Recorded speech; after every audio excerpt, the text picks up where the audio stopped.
Es un gusto para mí poder compartir este espacio, esta vez desde una modalidad un poquito diferente, desde los programas Dilo al Mundo que ya habitualmente compartimos. ¿A cuánto les gusta entender la Biblia, entender la palabra de Dios? Mi deseo es que al salir hoy de aquí podamos comprender un poquito mejor una de las verdades que se encuentran allí en este precioso libro, que podamos entender a Dios. Dice, si alguien ha de gloriarse, que se gloríe de conocerme y de comprender que yo soy el Señor, que actúo en la tierra con amor, con derecho y justicia, pues es lo que a mí me agrada, afirma el Señor. Esto se encuentra en Jeremías 9:24. Si hemos de gloriarnos algún día, que sea de conocer a Dios. Yo conozco a Dios y conozco su palabra, y eso me llena de gloria. Los invito a que nos postremos para orar, para buscar la presencia del Señor. Padre nuestro que estás en los cielos y también aquí en la tierra, y que a través de tu Hijo has prometido estar con nosotros todos los días hasta el fin del mundo, rogamos tu presencia hoy aquí para que tú nos unjas con tu Espíritu, para que podamos comprender tu palabra y ponerla en acción. Que podamos ser instrumentos en tus manos, Señor. Que todo lo que diga nuestra boca pueda ser verdad. Que provenga de ti, Señor, y que sea para la edificación de tu iglesia y de cada uno de los templos de los cuales has hecho morada en cada uno de nosotros, Señor. Llévanos al conocimiento de tu palabra, a la cabalidad, Señor, de la luz que se encuentra en ella. Te ruego también tu presencia sobre mí en este momento para que pueda impartirla con el poder que proviene de ti y que sea todo para tu gloria, en el nombre de Jesús. Amén.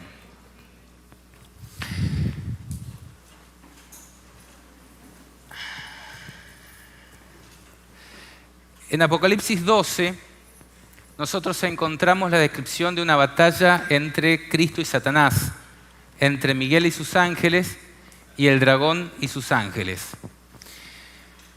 Yo he encontrado que este punto, que a veces no terminamos de entender, constituye uno de los núcleos centrales del capítulo 12 de Apocalipsis, pero también de todo el Apocalipsis, y que si entendemos mejor a qué se está refiriendo esta porción de la Escritura, vamos a comprender mejor no solo el Apocalipsis, sino también toda la Biblia y todas las profecías de la Biblia. Este tema se titula 7 batallas, porque les voy a presentar 7 grandes acontecimientos y conflictos o batallas que se han dado entre Cristo, o se darán también entre Cristo y Satanás, que describen y ejemplifican y marcan el eje del gran conflicto entre el bien y el mal, entre Dios y su enemigo, el diablo. 2 de estas batallas van a ser dadas en el contexto celestial y 5 de ellas, las 5 restantes, en la tierra. Y después van a ver, a medida que avancemos, la interrelación que se encuentran entre cada una de ellas. El texto que queremos entender hoy se encuentra en Apocalipsis 12, 7 al 9. Dice, después hubo una gran batalla en el cielo. Miguel y sus ángeles luchaban contra el dragón, y luchaban el dragón y sus ángeles, pero no prevalecieron ni se halló ya lugar para ellos en el cielo. Y fue lanzado fuera el gran dragón, la serpiente antigua que se llama Diablo y Satanás, el cual engaña al mundo entero. Fue arrojado a la tierra y sus ángeles fueron arrojados con él. Aquí nos revela la palabra de Dios que se produjo una gran batalla en el cielo. Pero, ¿cuándo se produjo esta batalla? ¿Alguien puede levantar la mano con seguridad y decir, ¿fue en tal momento? Veo una mano. Dice, en la cruz. Pero el problema es que la cruz fue en la tierra. y aquí dice el cielo. Bueno, a medida que vayamos avanzando, yo no quiero poner en compromisos a nadie porque la idea es presentar todas las batallas y que podamos identificar de cuál de ellas se está refiriendo en la plenitud del cumplimiento. Porque vamos a ver que este texto se puede aplicar a más de una batalla. Y Elena de White, a quien yo considero profeta también, y yo me voy a basar, es una aclaración, un paréntesis, en la Biblia y el Espíritu de Profecía, los textos que considero inspirados por Dios. Pero aunque se puede aplicar a más de una batalla, esta va a tener un cumplimiento cabal, específico, según entiendo en la historia de la humanidad. La primera batalla entre Cristo y Satanás, la conocemos todos, se da en el cielo y se da en el contexto de la rebelión de Lucifer, cuando Dios estaba por crear al hombre y el diablo se siente ofendido porque no se lo consulta a él en este maravilloso plan de crear la tierra y sus habitantes. En ese momento él siente envidia de Cristo y empieza la rebelión. Y aunque podríamos aplicar el texto que leímos recién fuera de su contexto, o sea, sin tener en cuenta lo que dice Apocalipsis 12 antes y después a aquella batalla en el cielo, vamos a ver que Elena de White, aunque usa un texto muy parecido, palabras muy similares, no da como referencia Apocalipsis 12, 7 al 9 al describir aquella batalla. Ella dice: el gran Dios podría haber expulsado inmediatamente del cielo a este archiengañador, pero este no era su propósito. Daría a los rebeldes una justa oportunidad para que midieran su fuerza con su propio Hijo y sus ángeles leales. En esa batalla, cada ángel elegiría su propio bando y lo pondría de manifiesto ante todos. Entonces hubo guerra en el cielo. Imagínense, el cielo es un lugar de dicha y de paz como no existe en otro lugar del universo, donde todo es felicidad, armonía y amor. Y de repente, ¿vieron cuando en un partido de fútbol se empiezan a pelear las hinchadas? Primero quizás los equipos y se mete la hinchada y es una batalla campal. El cielo, que era un lugar de dicha y paz, se transformó en eso, en una batalla campal donde estaban todos contra todos, en dos bandos. Y dice que Dios podría haber evitado eso, pero lo permitió. ¿Para qué? Para que cada uno se posicionara por sí mismo en alguno de los dos bandos. Dice: entonces hubo guerra en el cielo. El Hijo de Dios, el príncipe celestial y sus ángeles leales entraron en conflicto con el archirrebelde y los que se le unieron. El Hijo de Dios y los ángeles fieles prevalecieron y Satanás y sus seguidores fueron expulsados del cielo.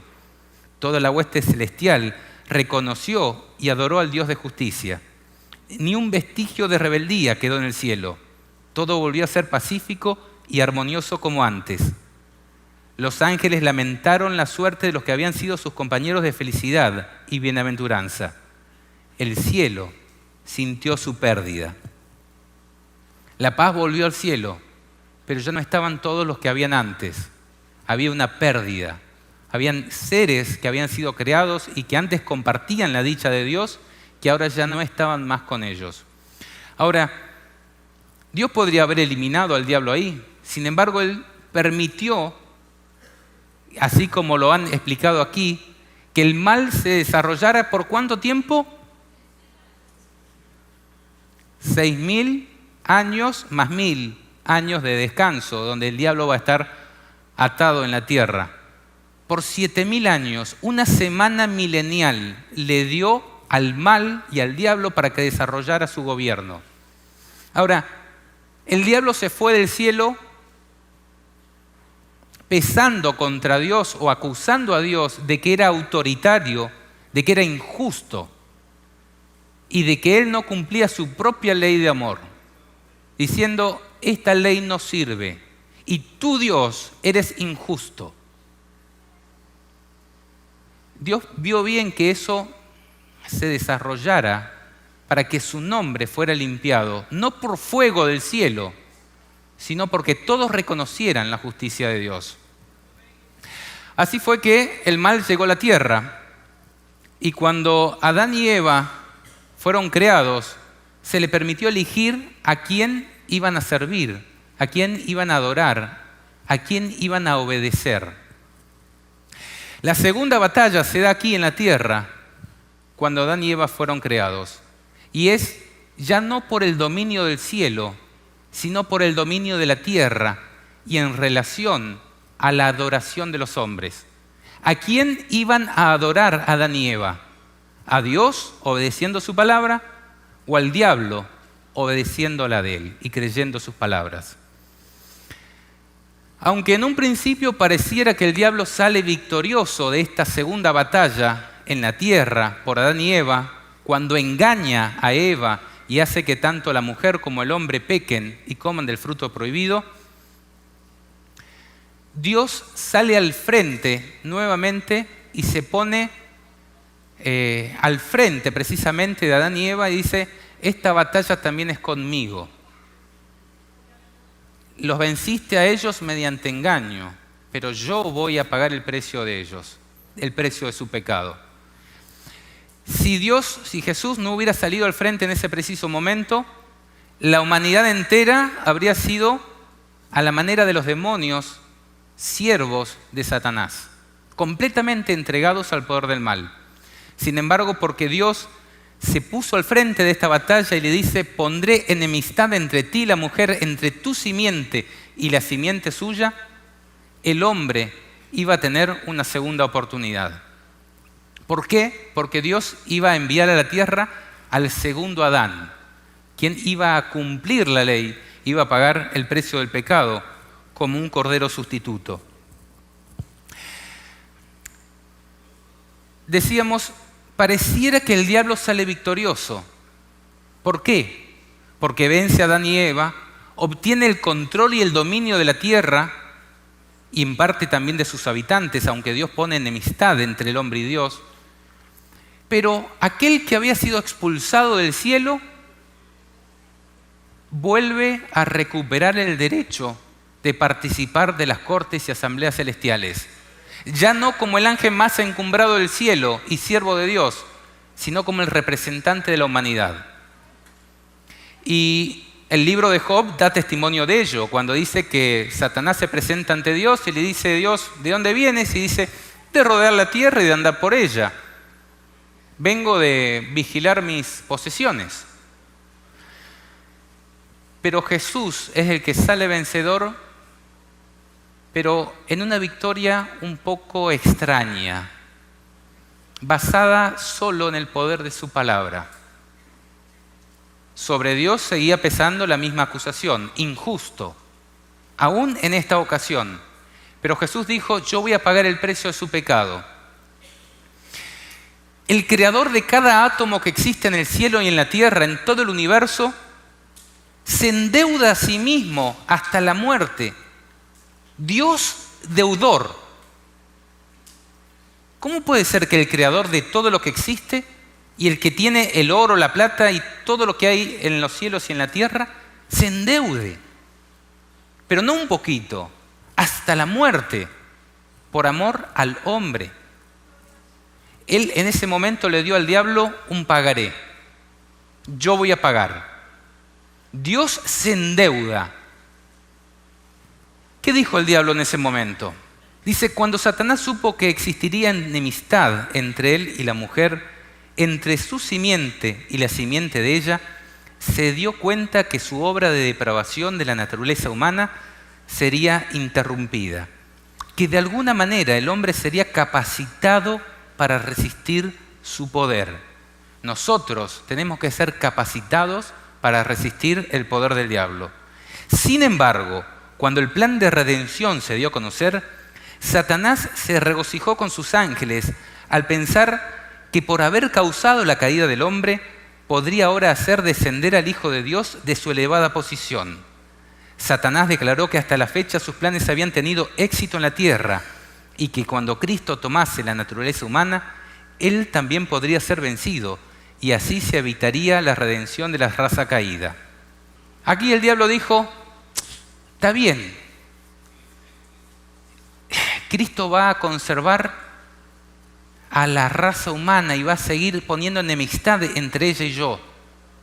Pero así como vencía a Adán y Eva, cuando Jesús descienda de su elevada posición y se haga un siervo y se haga hombre, así como lo anticipó, lo voy a vencer igual que vencí a Adán y Eva. Y voy a triunfar sobre Dios, porque yo ya vencí sobre la humanidad, dijo. Y con sus demonios todos siguieron apasionados en la lucha contra Dios. Entonces la primera batalla se da en el cielo, cuando se revela Lucifer. La segunda se da en relación a la tierra y sus habitantes, la adoración de los hombres. La tercera batalla, ¿cuándo es? Cuando Moisés resucitó. También se da en la tierra. Dice la Biblia, consideremos estos dos pasajes combinados, reinó la muerte desde Adán hasta Moisés. Y otro pasaje de Judas 1:9 dice, pero cuando el arcángel Miguel contendía con el diablo, disputando con él por el cuerpo de Moisés, no se atrevió a proferir juicio de maldición contra él, sino que dijo, el Señor te reprenda. ¿Quién dice que estaba contendiendo con el diablo? Miguel. Miguel y sus ángeles luchaban contra el dragón y sus ángeles. En esta ocasión también se utiliza el nombre de guerra de Jesús, que creo que se utiliza 5 veces en la Biblia, para describir una lucha, una contienda entre Miguel y el diablo. ¿Por quién? Por el cuerpo de Moisés. Pero dice, reinó la muerte desde Adán hasta Moisés.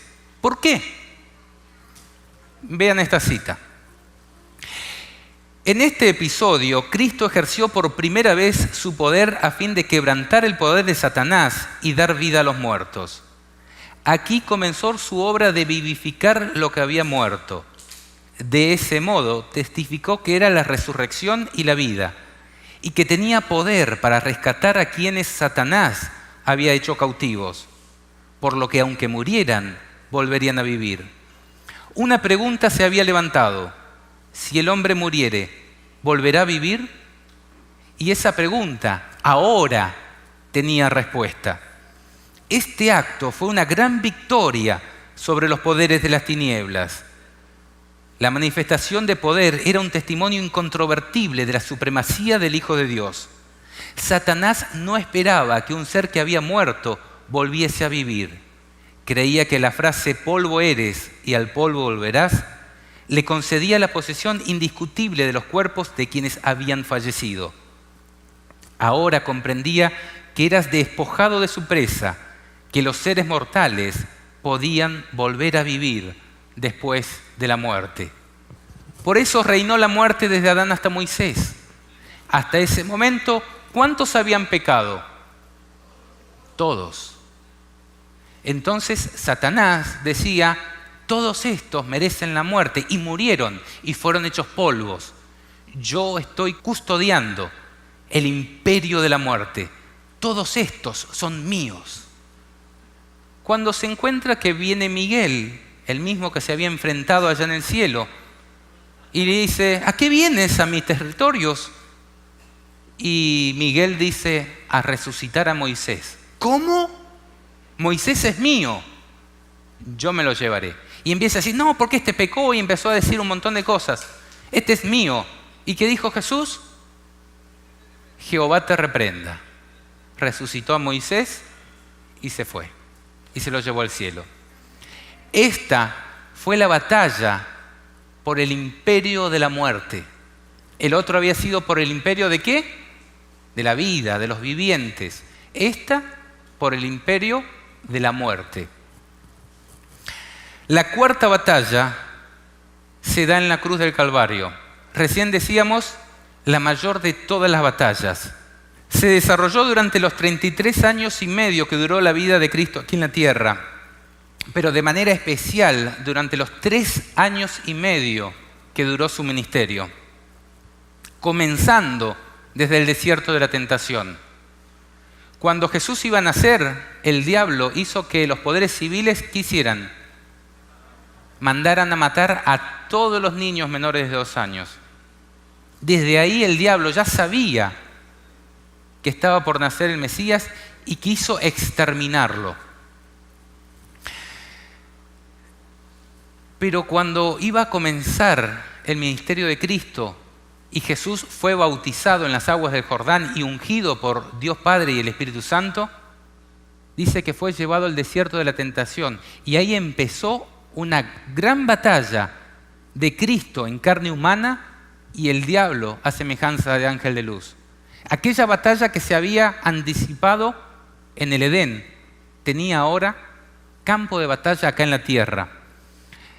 En la cruz, Cristo, como segundo Adán, vence al diablo en carne humana, demuestra el verdadero carácter de Dios y de su ley, cumple sus promesas de pago por Adán y Eva, Enoc, Moisés, Elías y todos los salvos, aplasta la cabeza de la serpiente y recobra para sí la representación de la humanidad en el cielo. Volviendo a la batalla anterior, cuando él resucita a Moisés, ¿saben qué? Él volvió a firmar otro pagaré, otro documento de pago. Porque ¿qué pasaba si Cristo no moría en la cruz del Calvario? ¿Qué pasaba con Moisés, el que había venido a resucitar, según la justicia de Dios? Entonces, cuando Dios expulsa al diablo del cielo, lo hace en base a su autoridad, diciendo, yo aquí gobierno, y ya se demostrará quién es quién. Pero lo hace endeudándose también. Y ya vamos a ver que la victoria de Cristo en la cruz no es solo por los de la tierra. Pero con Adán y Eva vuelve a firmar otro pagaré. Y con Moisés vuelve a firmar otro pagaré. Y cuando se llevó a Enoc, también vuelve a firmar otro pagaré. Y acá en la cruz del Calvario, Él cumple todas esas promesas de pago y demuestra ante el universo entero quién es quién. Y ahí demuestra que Dios es amor y que es justicia. Ahora, ¿el conflicto terminó en la cruz? En ese momento se definió la cuestión entre Cristo y Satanás, se demostró sus caracteres. Pero dice que a la mitad de la semana hará cesar el sacrificio y la ofrenda, la profecía de Daniel 9.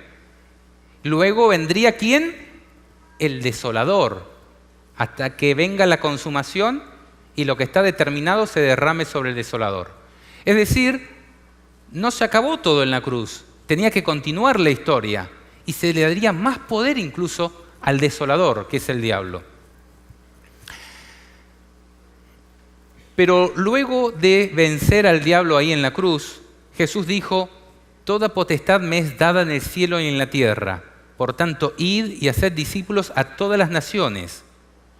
Y dice también Hebreos 2.14 y Colosenses 2.15, Cristo destruyó por medio de la muerte al que tenía el imperio de la muerte, esto es, al diablo. Y despojando a los principados y a las potestades, los exhibió públicamente, triunfando sobre ellos en la cruz. Ahora, aunque esta batalla es importantísima desde el punto de vista de quién es el que tiene la razón entre Dios y el diablo, yo entiendo que no podría tratarse específicamente de la batalla de Apocalipsis 12, 7 al 9, por una sencilla razón. La batalla de la cruz se da en la tierra, no en el cielo. Dice Elena de White en relación a este tema, Cristo no entregó su vida hasta que hubo cumplido la obra que había venido a hacer, y con su último aliento exclamó, consumado es. 1 Juan 19:30. La batalla había sido ganada. Su diestra y su brazo santo le habían conquistado la victoria. Como vencedor plantó su estandarte en las alturas eternas. ¡Qué gozo entre los ángeles! Todo el cielo se asoció al triunfo de Cristo y Satanás, derrotado, sabía que había perdido su reino. Y a continuación Elena de White describe el significado que tuvo esta victoria, no entre los hombres, porque Cristo había quedado solo aquí, sino entre los seres celestiales. Dice, había una maravillosa labor que Cristo debía realizar cuando vino a nuestro mundo. Satanás estaba manejando las cosas como le placía. El enemigo, como príncipe del mundo, había reclamado este territorio como suyo. Cristo vino a disputar el poder y la pretensión de Satanás y a rescatar a la raza humana de su poder opresivo. El campo de batalla estaba ¿dónde? Aquí, en este pequeño planeta. También en su libro El deseado de todas las gentes, ella dice: el clamor consumado es, tuvo profundo significado para los ángeles y los mundos que no habían caído. La gran obra de la redención se realizó tanto para ellos como para nosotros. Ellos comparten con nosotros los frutos de la victoria de Cristo. Hasta la muerte de Cristo, el carácter de Satanás no fue revelado claramente a los ángeles ni a los mundos que no habían caído. El gran apóstata se había revestido de tal manera de engaño que aún los seres santos no habían comprendido sus principios y no habían percibido claramente la naturaleza de su rebelión. A continuación, ella hace aplicación de Apocalipsis 12, en este caso 10, en el contexto de la batalla de la cruz. Ella dice: si se hubiese podido encontrar un pecado en Cristo, si en un detalle hubiese cedido a Satanás para escapar a la terrible tortura, el enemigo de Dios y del hombre habría triunfado. Cristo inclinó la cabeza y murió, pero mantuvo firme su fe y su sumisión a Dios. Y oí una gran voz en el cielo que decía: ahora ha venido la salvación y la virtud y el reino de nuestro Dios y el poder de su Cristo, porque el acusador de nuestros hermanos ha sido arrojado, el cual los acusaba delante de nuestro Dios día y noche. Satanás vio que su disfraz había sido arrancado, su administración quedaba desenmascarada delante de los ángeles que no habían caído y delante del universo celestial. Se había revelado como homicida. Al derramar la sangre del Hijo de Dios, había perdido la simpatía de los seres celestiales. Desde entonces, su obra sería restringida. Cualquiera que fuese la actitud que asumiese, no podría ya acechar a los ángeles mientras salían de los atrios celestiales, ni acusar ante ellos a los hermanos de Cristo de estar revestidos de ropas de negrura y contaminación de pecado. Estaba roto el último vínculo de simpatía entre Satanás y el mundo celestial. Sin embargo, Satanás no fue destruido entonces. Los ángeles no comprendieron, ni aún entonces, todo lo que entrañaba la gran controversia. Los principios que estaban en juego habían de ser revelados en mayor plenitud, y por causa del hombre, la existencia de Satanás debía continuar. Tanto el hombre como los ángeles debían ver el contraste entre el príncipe de la luz y el príncipe de las tinieblas. El hombre debía elegir a quién quería servir. Entonces aquí nos está diciendo claramente de que en ese momento se oyó un grito de triunfo y el diablo fue arrojado del cielo. Y que ya no tuvo más la posibilidad de acechar a los ángeles, porque ellos comprendieron, aunque en parte, el carácter malvado de Satanás. Ahora, ¿el hombre había comprendido esto? Pónganse en el momento de la crucifixión de Cristo. ¿Cuántos estaban de parte de Cristo y cuántos estaban de parte del diablo? ¿Cuántos estaban comprendiendo la verdad y cuántos estaban siendo engañados por el diablo? Jesús dijo, antes de morir, las últimas frases, ¿cuáles fueron? Antes de consumado es: Padre, perdónalos porque no saben lo que hacen. Por causa del hombre que no sabía lo que estaba haciendo, porque aún continuaba siendo engañado y vencido por el diablo, a excepción de Cristo, el mal debía seguir desarrollándose. Hasta aquí el diablo había vencido sobre la humanidad, pero no sobre Cristo. Y aquí Cristo es el primero que vence sobre el diablo. Pero fíjense qué dice la escritora Elena de White en relación a nosotros. La misma imagen de Dios se ha de reproducir en la humanidad. El honor de Dios y el honor de Cristo están comprometidos en la perfección de carácter de su pueblo. ¿Queda alguna duda? Dice, el honor de Dios y el honor de Cristo están comprometidos en la perfección de carácter de su pueblo. La misma imagen de Dios ha de reproducirse en la humanidad. En nuestra generación esto tiene que hacerse una realidad. Nosotros estamos llamados a cumplir esta promesa. Porque esta generación es la que tiene que vencer sobre la bestia, sobre el trono de la bestia, sobre el número de su nombre y sobre el diablo. Hasta ahora hemos sido vencidos, pero somos llamados a vencer sobre el diablo. La victoria de Cristo en la cruz arrojó nuevamente al diablo a la tierra.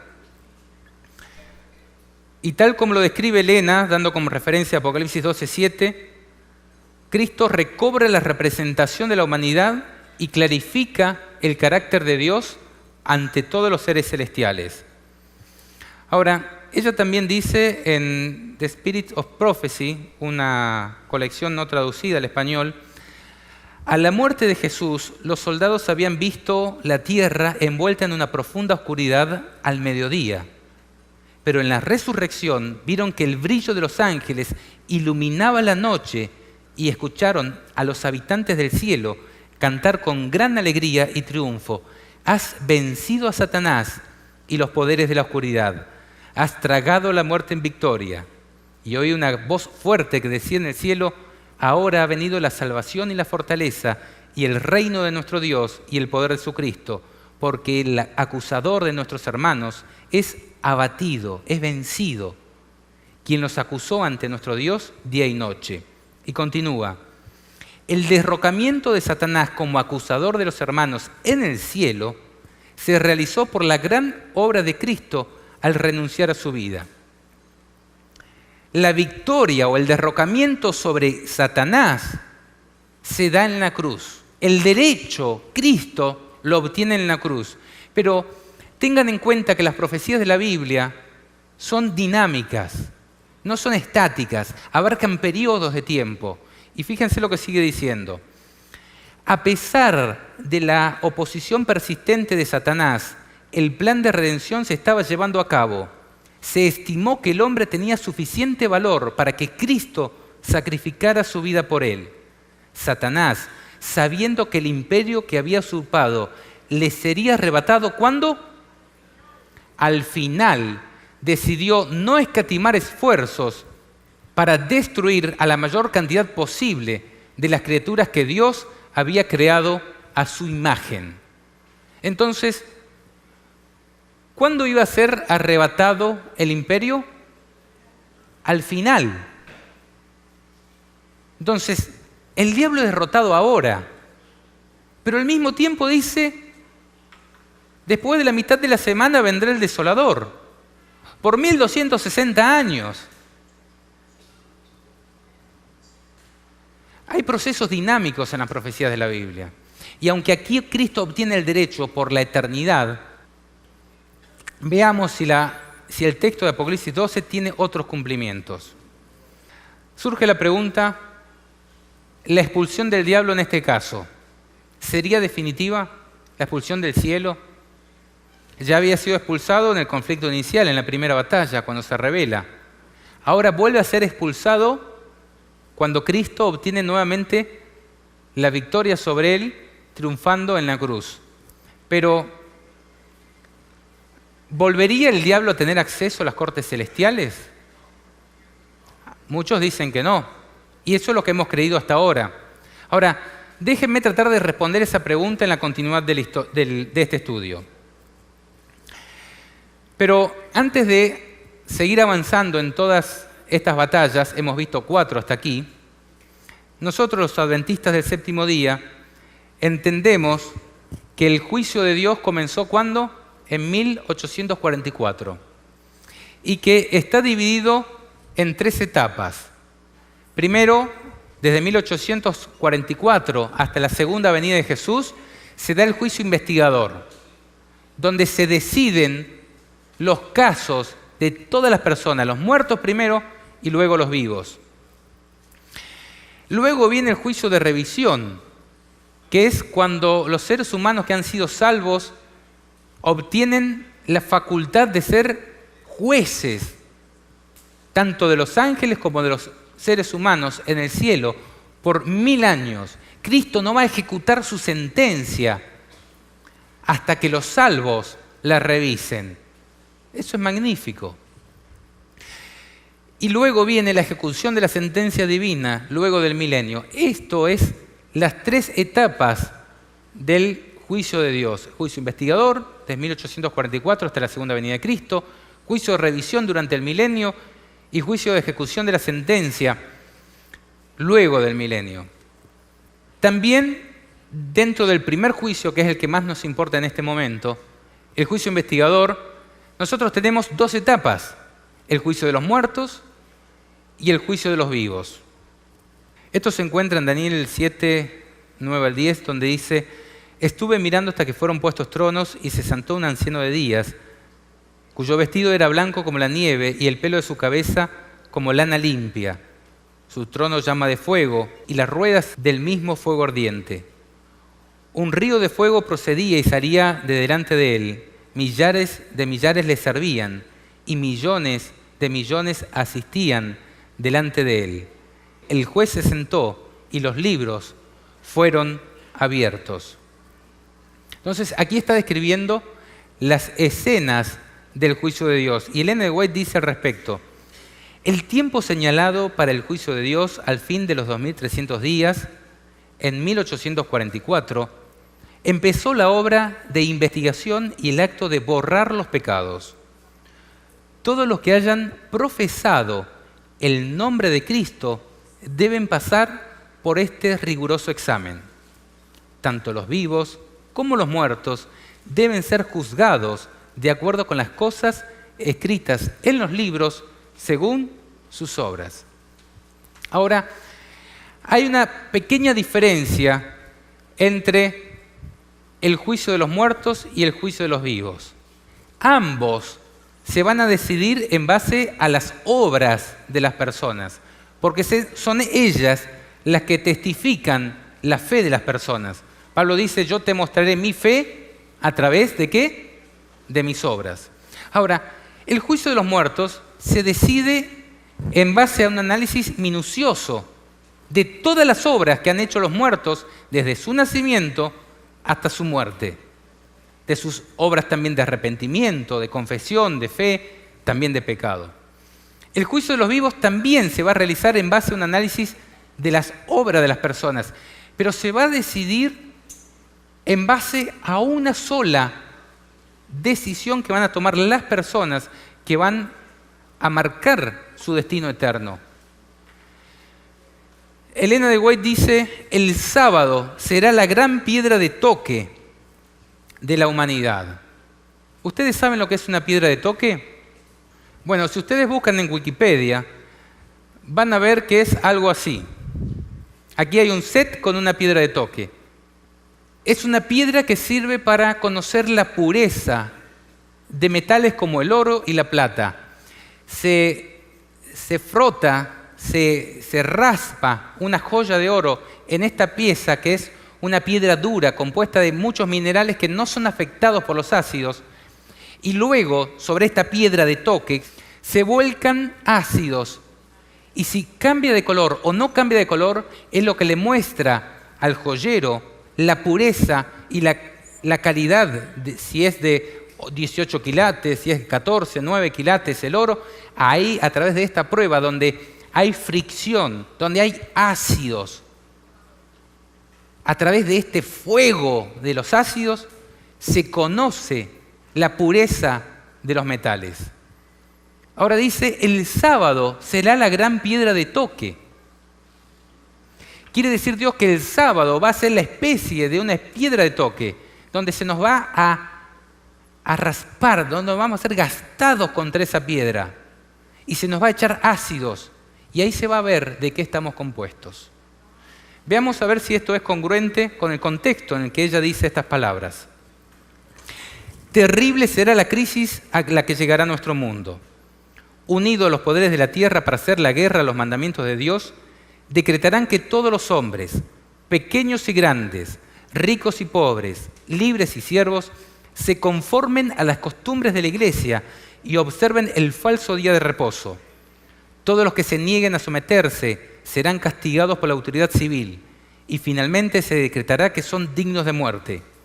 Por otra parte, la ley de Dios que impone el día de reposo del Creador exige obediencia y amenaza con la ira de Dios a los que violen sus preceptos. Dilucidado así el asunto, cualquier que pisotee la ley de Dios para obedecer una ordenanza humana recibe la marca de la bestia. Acepta el signo de sumisión al poder al cual prefiere obedecer en lugar de obedecer a Dios.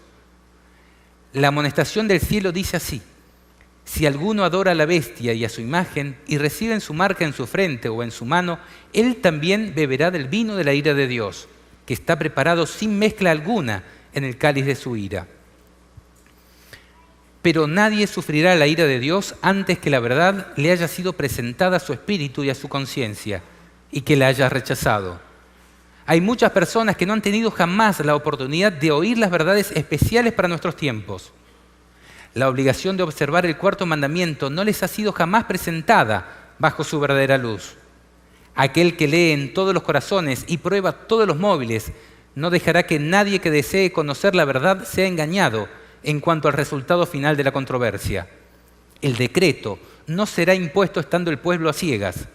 Cada cual tendrá la luz necesaria para tomar una resolución consciente. El sábado será la gran piedra de toque de la lealtad, pues es el punto especialmente controvertido. Cuando esta piedra de toque le sea aplicada finalmente a los hombres, entonces se trazará la línea de demarcación entre los que sirven a Dios y los que no le sirven. Mientras la observancia del falso día de reposo, domingo, en obedecimiento a la ley del Estado y en oposición al cuarto mandamiento, será una señal de obediencia a un poder que está en oposición a Dios, la observancia del verdadero día de reposo, sábado, en obediencia a la ley de Dios, será señal evidente de lealtad al Creador. Mientras que una clase de personas acepta el signo de sumisión a los poderes del mundo, recibe la marca de la bestia, la otra, por haber escogido el signo de obediencia a la autoridad divina, recibirá el sello de Dios. Si a nosotros se nos juzgara por cada paso que vamos cometiendo, ahora me aferro a Dios, ahora me suelto, ahora me aferro a Dios, ahora me suelto, ¿cuán difícil es decidir un caso así? Ah, pero es bueno. Ah, pero se volvió a equivocar. Ah, pero es bueno. Ah, pero se volvió a equivocar. Cristo va a permitir que se vuelva a producir conflicto, ya no en el cielo como en el principio, sino en la tierra, y que cada uno elija su propio bando. ¿Es congruente con cómo actúa Dios? Y ya no por decisión de Dios, que diga, este es bueno y este es malo. No, por propia posición, por cómo yo me posiciono en el conflicto entre el bien y el mal, decido mi propio caso. Así como los ángeles decidieron de qué lado ponerse, yo y todos los vivos tendremos que decidir de qué lado ponernos. Ahora, ¿qué tiene que ver todo esto con las batallas entre Cristo y Satanás? Pues a continuación voy a intentar demostrar que en el juicio investigador se van a librar dos batallas, una en el cielo y otra en la tierra. La quinta batalla, dijimos, la primera era en el cielo, con la rebelión de Lucifer, la segunda en la tierra, por el dominio de la tierra y de los seres vivientes, la adoración de los vivientes, la tercera por el imperio de la muerte, la cuarta en la cruz del Calvario, la quinta batalla, yo entiendo que es el juicio de los muertos. Cuando cada caso vaya a ser presentado en el juicio de Dios, tenemos un juez, que es Dios Padre, tenemos un abogado, que es Jesús, tenemos testigos, que son todos los ángeles y los seres no caídos, y también hay un acusador. ¿Será que se le va a permitir la entrada al diablo en este juicio? ¿Será que se le permitió ya, porque se viene desarrollando desde 1844? ¿Qué les parece? Sin tener en cuenta los textos que voy a presentar, ¿qué convendría a la justicia de Dios? De que en el juicio donde se va a definir todo el conflicto entre el bien y el mal, ¿Esté presente el diablo o no esté presente? Dios permitió que se desarrollara el mal durante 7.000 años y después, cuando hace su juicio, ¿no le va a dar oportunidad de hablar? Ahora consideremos algunas citas. Esta cita se encuentra en el Conflicto de los Siglos, específicamente titulado El juicio investigador. O sea, Elena de White está hablando del tema. Dice: mientras Jesús intercede por los súbditos de su gracia, Satanás los acusa ante Dios como transgresores.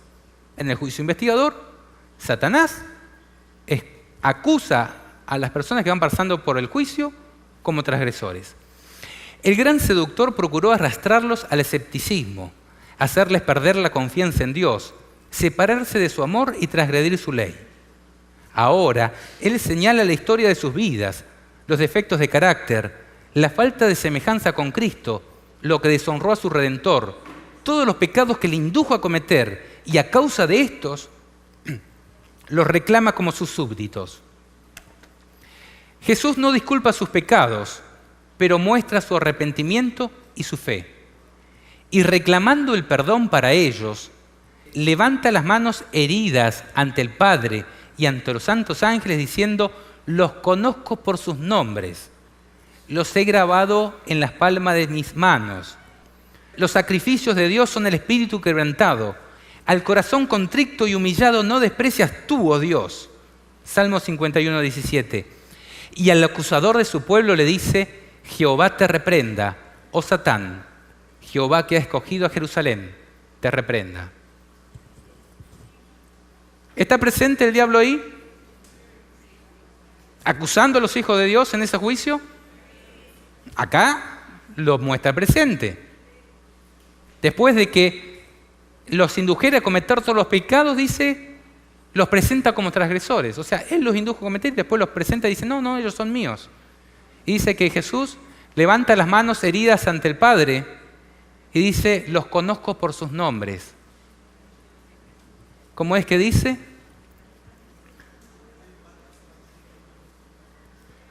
Los conozco por sus nombres, los he grabado en las palmas de mis manos. Los sacrificios de Dios son el espíritu quebrantado. Al corazón contrito y humillado no desprecias tú, oh Dios. Imagínense a Dios diciendo: miren, se arrepintieron y yo morí por ellos.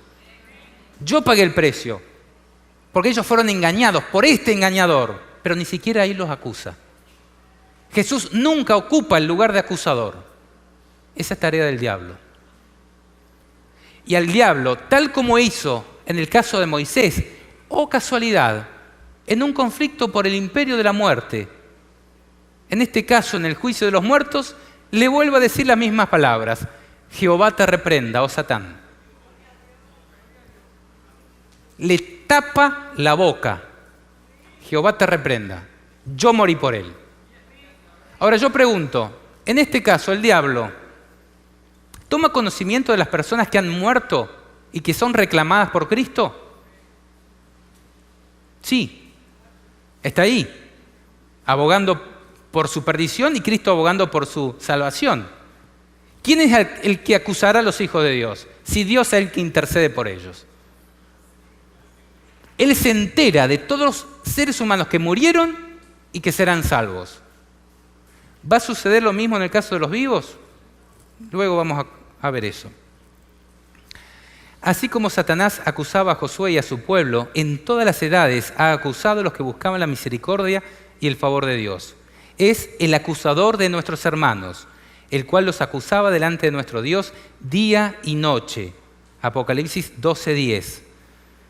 La controversia se repite acerca de cada alma rescatada del poder del mal y cuyo nombre se registra en el libro de la vida del Cordero. Nunca se recibe alguno en la familia de Dios sin que ello excite la resuelta resistencia del enemigo. Pero el que era entonces la esperanza de Israel, así como su defensa, justificación y redención, es hoy también la esperanza de su iglesia. Amén. Ahora, la batalla de Apocalipsis 12, 7 al 9 dice que es entre Miguel y sus ángeles y el dragón y sus ángeles. Eso se cumplió en la primera batalla, en el inicio. En la cruz, ¿había alguno defendiendo a Cristo? ¿Algún ángel batallando? ¿O Cristo tuvo que vencer solito en carne humana? Interesante, ¿no? No fue una batalla peleada con todos sus ángeles. Él vino solito como ser humano y ganó solito como hombre. Hasta sus discípulos se fueron. La batalla en la cruz del Calvario. Ahora, ¿podría darse el caso de que en el juicio de los muertos participe no solamente Satanás, sino también sus demonios? Cuando en Daniel 7 se describe el juicio de Dios, se dice, millares de millares le servían y millones de millones asistían delante de él. El juez se sentó y los libros fueron abiertos. Todos los ángeles de Dios le asisten en ese juicio. Porque ellos fueron los que estuvieron con las personas que van a pasar ahí. Ellos son los testigos. Llamen por favor a Abel. Abel no lo van a poder llamar, está muerto. Pero vamos a juzgar al caso de Abel. Abramos los libros en Abel. Pero que vengan también todos los ángeles que estuvieron con Abel. El diablo no puede estar en todas partes al mismo tiempo. Él tiene a sus ángeles. Entonces, cuando se va a juzgar a Abel, o se va a juzgar a Noé, o se va a juzgar a Abraham, a cualquier persona que haya muerto, todos los ángeles de Dios que estuvieron involucrados en ese caso asisten al Hijo de Dios en ese juicio, trayendo todas las pruebas donde esa persona se arrepintió. Así como también, para que sea justo, todos los ángeles del diablo asisten al diablo trayendo todos los pecados que cometió esa persona y todos los registros que ellos tomaron acerca de esa persona que ha muerto, presentándola como el criminal más grande de la tierra. Por eso es que es una batalla entre Miguel y sus ángeles, contra el diablo y sus ángeles. Pero no es una batalla militar, como se dio en el principio. Es una batalla judicial. De hecho, si ustedes buscan el significado de la palabra, que dice ahí una batalla en el cielo, es una disputa en el cielo. Una disputa, ¿por qué? Como dice acá, la controversia se repite acerca de cada alma rescatada del poder del mal. Si nosotros tuviéramos conciencia de cuánto está en juego ante cada alma, el cielo, Dios y el diablo dejan todo en esa batalla, por cada alma. ¿Recuerdan ese pasaje donde Jesús dice, yo veía a Satanás caer del cielo como un rayo? Estamos tratando eso. Miguel y sus ángeles luchaban contra el dragón y sus ángeles y dice, no fue hallado lugar para ellos y fue arrojado a la tierra. ¿A qué momento se refería cuando Jesús dice, yo veía a Satanás caer del cielo como un rayo? ¿Se refería al momento original donde fue expulsado por primera vez? ¿Se refería al momento de la cruz? Vamos a leer una cita de Elena de White. Y yo creo que ustedes abran la mente porque nosotros debemos comprender la Escritura de esta manera. Escenas pasadas y futuras se presentaron a la mente de Jesús. Está comentando este pasaje, ¿eh? Escenas pasadas y futuras se presentaron a la mente de Jesús. Esto es Deseado de toda la gente, página 455. Vio a Lucifer cuando fue arrojado por primera vez en los lugares celestiales. Entonces no era sí. La primera vez que dice, yo veía a Satanás caer del cielo como un rayo, Jesús la vio en este momento, acá dice. Vio a Lucifer cuando fue arrojado por primera vez de los lugares celestiales. Pero vio más que el pasado. Dice, miró hacia adelante, a las escenas de su propia agonía, cuando el carácter del engañador sería expuesto ante todos los mundos. Oyó el clamor, consumado es. Aquí es la segunda vez, el segundo cumplimiento, el cual anunciaba que la redención de la raza caída quedaba asegurada para siempre, que el cielo estaba eternamente seguro contra las acusaciones, los engaños y las pretensiones de Satanás. Acá están dos veces. las 2 primeras veces que Satanás fue arrojado del cielo como un rayo. De paso, los querubines, que Satanás es un querubín cubridor, se mueven como rayos. Cuando dice que estaba el trono de Dios y se oyen truenos, voces y relámpagos que van y vienen, son los querubines y los ángeles más poderosos de Dios que van y vienen. En este caso, Satanás fue arrojado del cielo a la tierra como un rayo.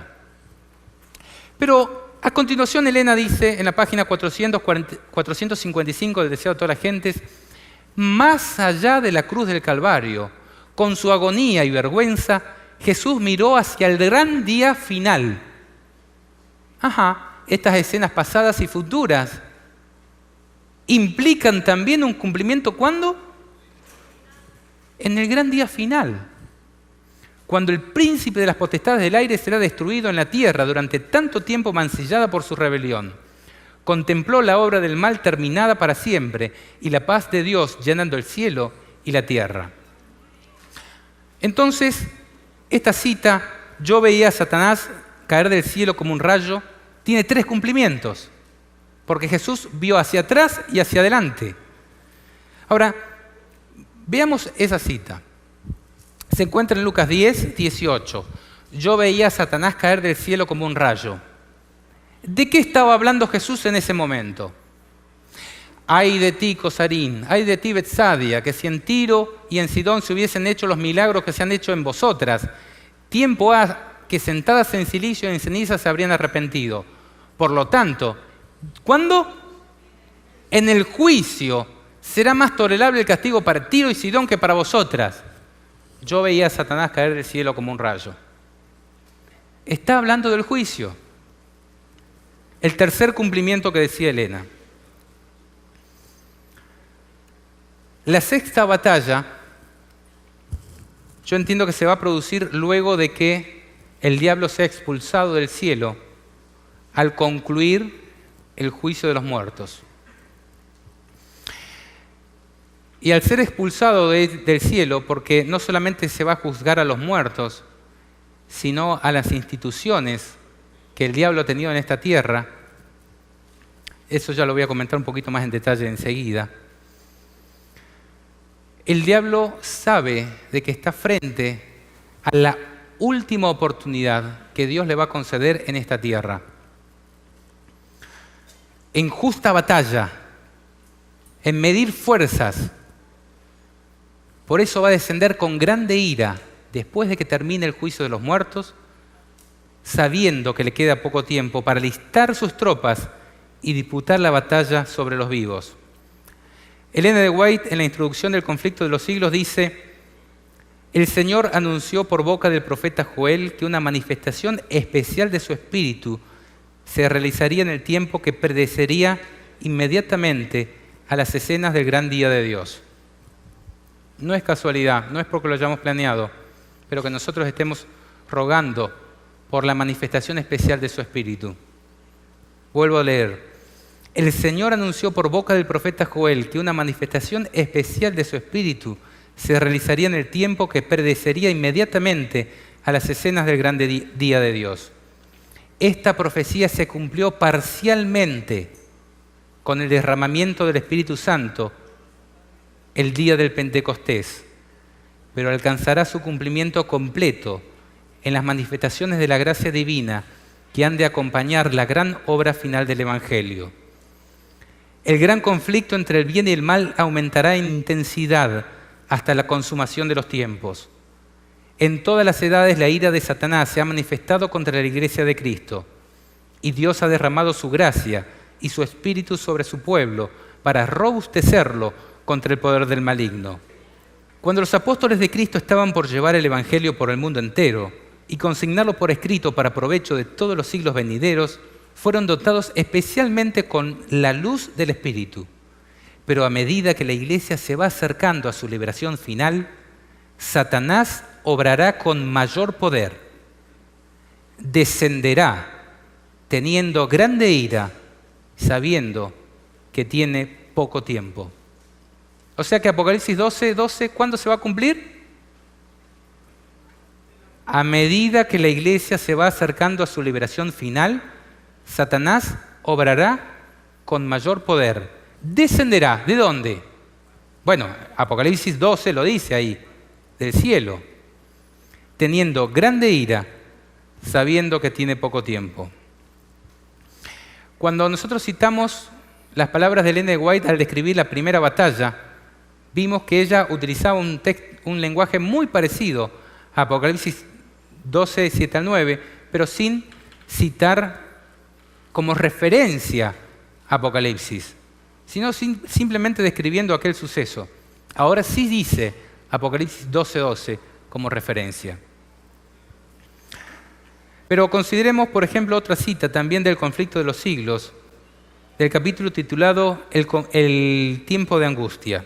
Dice así: el apóstol San Juan, estando en visión, oyó una gran voz que exclamaba en el cielo: ¡ay de los moradores de la tierra y del mar! Porque el diablo ha descendido a vosotros, teniendo grande ira, sabiendo que tiene poco tiempo. Apocalipsis 12, 12. Espantosas son las escenas que provocaron esta exclamación de la voz celestial.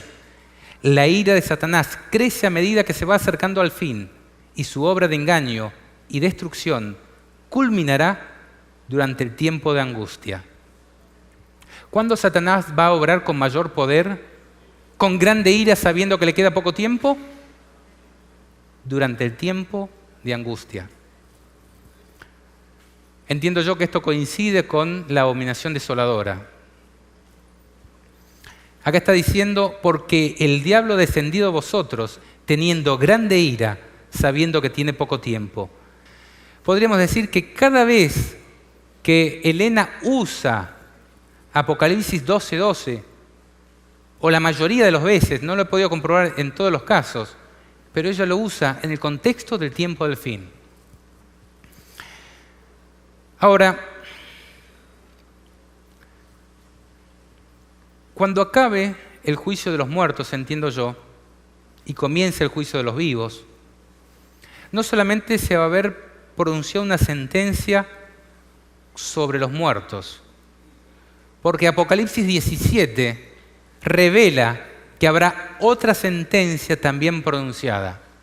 Dice: ven acá, Apocalipsis 17:1, uno de los 7 ángeles que tenía las 7 copas habló conmigo y dijo: ven acá, te mostraré la ¿qué? La sentencia ¿contra quién? Contra la gran ramera.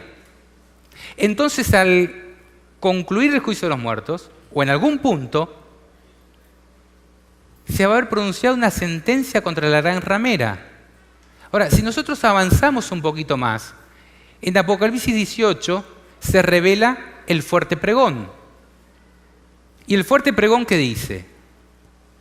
Salid de ella, pueblo mío, para que no seáis partícipes de sus pecados y no se hagan parte de sus plagas.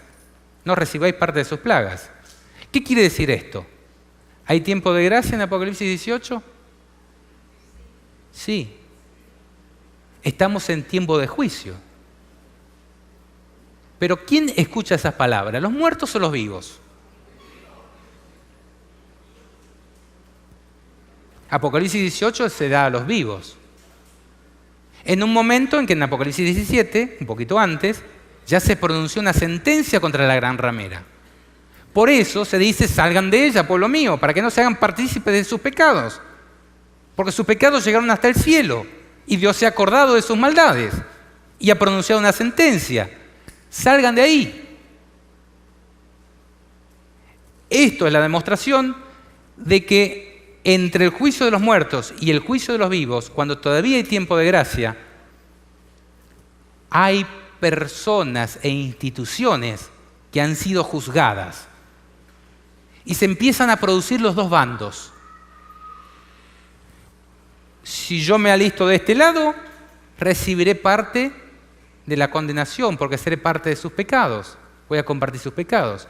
Si yo me voy para el otro lado, obedeciendo a Apocalipsis 18, voy a sufrir la ira del mundo, pero voy a recibir la protección de Dios y no voy a recibir la ira de Dios. Pero acá vemos que una vez que se ha llegado a cierto punto en el juicio de Dios, hay una sentencia sobre la gran ramera. Sobre el cuerno pequeño, como me acotan aquí, de Daniel 7.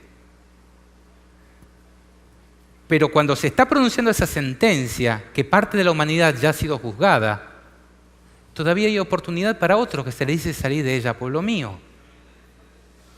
Y nosotros sabemos que el juicio de Dios comienza ¿por dónde? Por mi santuario. Ahora, ¿cuál es el santuario de Dios? ¿Cuál es el templo de Dios? Todos decimos, nosotros, como el pueblo de Israel, que nos creemos los únicos en la tierra. Bueno, si decimos el santuario, el Israel de Dios únicamente es la iglesia adventista, pues entonces tenemos que tener mucho cuidado, porque Ezequiel 9, 8 y 9 está describiendo ahí a adoradores del sol y abominaciones en toda la dirigencia de esa iglesia. O nuestra dirigencia está copada completamente o está abarcando un poquito más que solamente la iglesia adventista. Ahora, yo creo que es esta segunda opción. Porque cuando se dice que el anticristo, ¿dónde se sienta? En el templo de Dios, haciéndose pasar por Dios. Entonces el templo de Dios incluye un poquito más que la iglesia adventista. Y se extiende ante la iglesia cristiana, la iglesia de Jesús, la que lleva su nombre.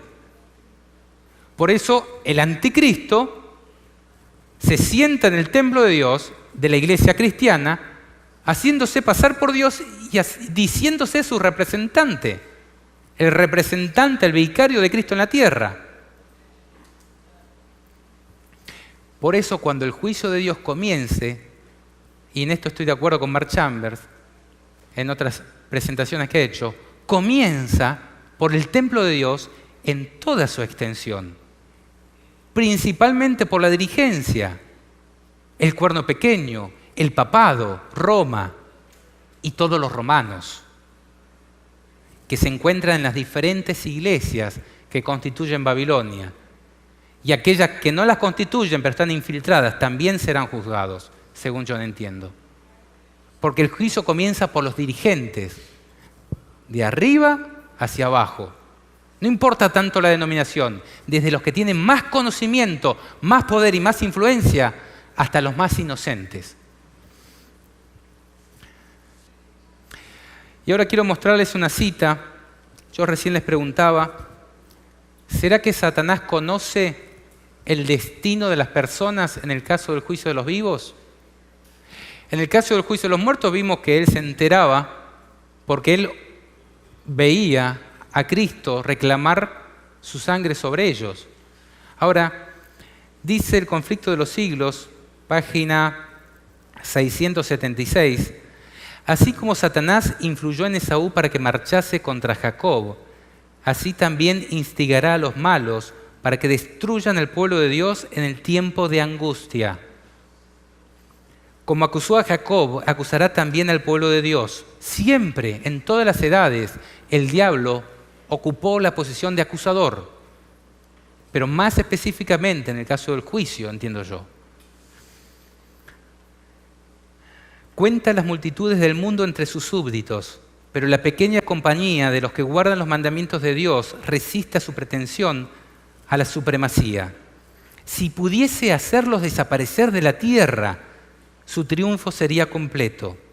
Ve que los ángeles protegen a los que guardan los mandamientos e infiere que sus pecados les han sido perdonados, pero no sabe la suerte de cada uno de ellos.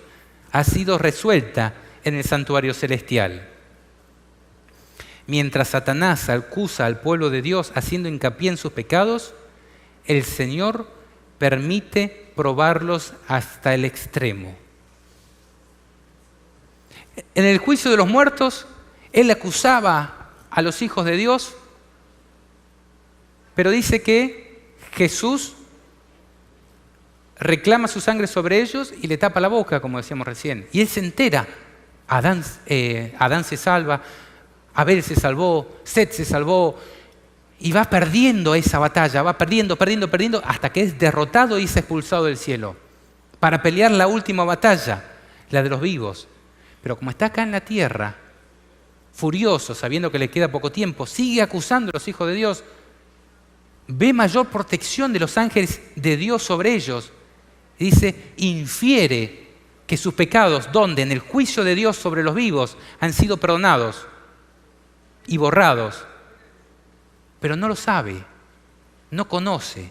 ¿Por qué? Porque ha sido expulsado del cielo. ¿Cuadra? Ustedes analícenlo. Este es un tema de estudio para analizar. ¿Y qué dice? Mientras Satanás acusa al pueblo de Dios, ¿dónde? En la tierra, porque ya no está en el cielo, haciendo hincapié en sus pecados, el Señor, ¿qué permite? Probarlos hasta el extremo. Podríamos decir que Satanás probó a Job hasta el extremo, ¿no? Bueno, algo parecido a lo que nos espera. Podríamos decir que Satanás y todo el cielo probó a Cristo hasta el extremo, ¿no? Bueno, algo parecido a lo que nos espera. Y nosotros vamos a tener que vencer para glorificar el nombre de Dios, no por nosotros, para glorificar el nombre de Dios, vencer al diablo aquí en esta tierra. Luego vamos a tener algunas conclusiones más acerca de esto, pero vamos a pasar a la séptima batalla. La última batalla entre Cristo y Satanás se da después de la segunda venida y después del milenio, cuando Jesús y todos los redimidos, después de la revisión del juicio de Dios, vuelven a la tierra. El diablo se cree que va a tener una nueva oportunidad, esta vez por las armas, de tomar la ciudad celestial y de hacerse del árbol de la vida y de todas las fuentes de poder que existen en Dios. E insta a los malos, después de la segunda resurrección, la de los malvados, haciéndolos creer que Él los ha resucitado para que peleen contra Dios. Pero esta batalla va a ser otra contundente derrota de Satanás. No podrá ni siquiera contar a los malvados entre sus súbditos. Al principio los organizará, pero fíjense lo que dice. A pesar de que Satanás se ha visto obligado a reconocer la justicia de Dios y a inclinarse ante la supremacía de Cristo, su carácter sigue siendo el mismo. O sea, al principio se fue del cielo, fue expulsado del cielo diciendo injusto, injusto. Ahora que en la tierra, luego del milenio, él sabemos que tiene que postrarse ante la justicia de Dios. Y dice, a pesar de que Satanás se ha visto obligado a reconocer la justicia de Dios y a inclinarse ante su supremacía o ante la supremacía de Cristo, su carácter sigue siendo el mismo. El espíritu de rebelión, cual poderoso torrente, vuelve a estallar lleno de frenesí, determina no cejar en el gran conflicto. Ha llegado la hora de intentar el último y desesperado esfuerzo contra el Rey del Cielo. Se lanza en medio de sus súbditos y trata de inspirarlos con su propio furor y de moverlos a dar inmediata batalla. Esta es la última batalla entre Cristo y Satanás, la séptima. Si ustedes continúan leyendo la cita, dice que ya no tendrá a nadie porque van a ver que están perdidos y todos se van a volver contra Satanás. Ahora, para que veamos la congruencia y si esto es un texto o un estudio que proviene de Dios o no, yo quiero mostrarles algo. Y es la correlación entre estas batallas. Ustedes saben que la Biblia ha sido escrita en un lenguaje quiasmo, creo que se dice, donde se repite al principio y al final una misma idea, después en la segunda posición y la penúltima una misma idea, encontrándose al centro lo mayor y más importante de todo. Al principio, en la primera batalla, en la rebelión de Lucifer, tenemos el inicio del conflicto en el cielo, donde Satanás es expulsado del cielo. En la séptima batalla, en la coronación de Cristo, luego del milenio, tenemos el fin del conflicto y la expulsión del diablo no solamente del cielo, sino del universo, Para siempre dejarás de ser. No hay lugar para el diablo ya en el universo. Dice Elena de White, el gran conflicto ha terminado. Ya no hay más pecado ni pecadores. Todo el universo está purificado. La misma pulsación de armonía y de gozo late en toda la creación. De aquel que todo lo creó manan la vida, luz y contentamiento por toda la extensión del espacio infinito. Desde el átomo más imperceptible hasta el mundo más vasto, todas las cosas animadas e inanimadas declaran en su belleza sin mácula y en júbilo perfecto que Dios es amor. Así como la paz volvió al cielo, en la séptima batalla la paz volverá al universo entero. Y vamos a haber sentido la pérdida también. Pero gracias a Dios eso va a ser pasado y Dios enjugará las lágrimas de todos los ojos. Fíjense la segunda. En el jardín del Edén inició el conflicto por los vivos, por la adoración de los hombres. ¿A quién iban a obedecer? ¿A Dios o al diablo? El juicio de los vivos es el fin del conflicto por los vivos.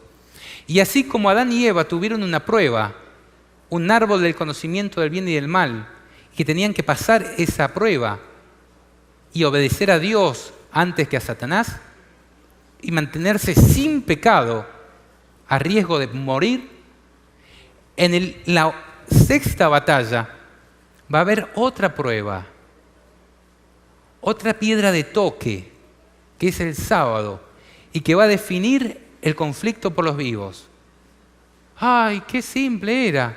Una fruta, comer o no comer. Un día, otro día. Está en juego la adoración y la obediencia de los hombres.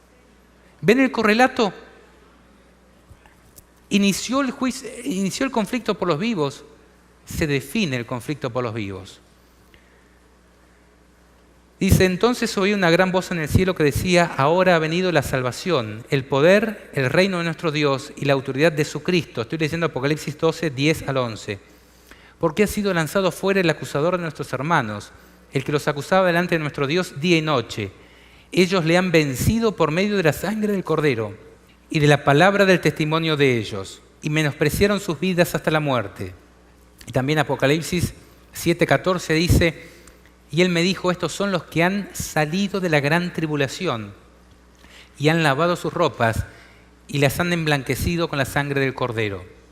Adán y Eva fue vencido por el diablo, pero los redimidos de la última generación vencerán al diablo. Adán y Eva necesitaron la sangre de un cordero para poder tener una nueva oportunidad. Los redimidos de la última generación vencerán al diablo y a la bestia por medio de la sangre del cordero, como dice acá. Porque habrán lavado sus ropas en la sangre del cordero. Bueno, acá yo ya se los mostré, que cuando Miguel contendía con el diablo disputando por el cuerpo de Moisés, dijo el Señor te reprenda. Y también en las escenas del juicio de los muertos, vuelve a contender con el diablo diciéndole las mismas palabras, el Señor te reprenda. Pero al medio de este gran conflicto que está correlacionado entre el principio y el fin, que lo que pasó en el Génesis encuentra cumplimiento en el Apocalipsis y conclusión, se encuentra la mayor de todas las batallas, de la cual aprenderemos por los siglos de los siglos la ciencia de Dios. Si hay una batalla de la que se hablará por la eternidad, no va a ser de la del juicio de los vivos, en la cual yo vencí al diablo, no. Va a ser la cruz de Cristo. Dice Elena de White, al venir a morar con nosotros, Jesús iba a revelar a Dios tanto a los hombres como a los ángeles. Él era la palabra de Dios, el pensamiento de Dios hecho audible. En su oración por sus discípulos dice, yo les he manifestado tu nombre, misericordioso y piadoso, tardo para la ira y grande en benignidad y verdad, para que el amor con que me has amado esté en ellos y yo en ellos. Pero no solo para sus hijos nacidos en la tierra fue dada esta revelación. Nuestro pequeño mundo es un libro de texto para el universo. El maravilloso y misericordioso propósito de Dios, el misterio del amor redentor, es el tema en el cual desean mirar los ángeles y será su estudio a través de los siglos sin fin. Tanto los redimidos como los seres que nunca cayeron hallarán en la cruz de Cristo su ciencia y su canción.